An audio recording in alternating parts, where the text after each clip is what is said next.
ভাই শোনেন, জি ভাই বলেন। আপনার কাছে কি 1700 কোটি টাকা আছে? কি বলেন ভাই, বুঝতে পারিনি। বলছি যে আপনার কাছে কি 1700 কোটি টাকা আছে?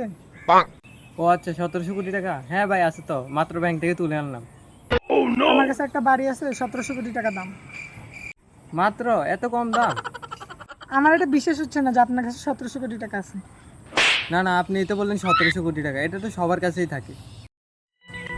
কি হয়েছে ভাই? কি হয়েছে ভাই, কি হয়েছে? আরে উনি বাড়ি বিক্রি করবে, আপনি নিবেন? তাহলে বলেন আপনাদের কেমন বাড়ি পছন্দ? আপনাকে আগে আমার কিছু বলার আছে। আমার মুখ দিকে কিভাবে মনে হলো আপনার যে আমার কাছে এতগুলো টাকা আছে? আমার তো মনে হয়েছিল আপনার কাছে থাকার জন্য একটা ঘরও নাই। তাহলে তোর যখন মনেই হয়েছিল আমি এত গরিব, আমার কাছে থাকার জন্য একটা ঘর নাই, তাহলে তুই কেমনে ভাবলি যে ভাই আমার কাছে 1700 কোটি টাকা থাকবে? আপনি না বললেন ব্যাংক থেকে মাত্র টাকা তুলে আনছেন? আরে পাগলের বংশধর, ললিপপ খাওয়া বাচ্চাদের মতন কথা বলতেছিস কেন তাইলে? এই ভাই, ললিপপ নিয়ে কথা বলতেছে কেন? আরে ভাই দেখতে পাইতেছেন না ও কেমন ভাবে কথা বলতেছে? বাড়ি লাগবে নাকি আমি আরেকজনকে দিয়ে দিব?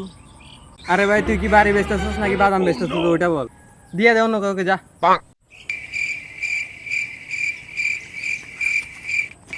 ললিপপকে মাঝখানে আনা ঠিক হয় নাই তোর। হ্যাঁ হ্যাঁ, আমার ললিপপ কোথায়? তোর জন্য আমার ললিপপ হারাইছি। কোন দুঃখে যে আমি প্রতিদিন এসে এখানে দাঁড়ায় থাকি।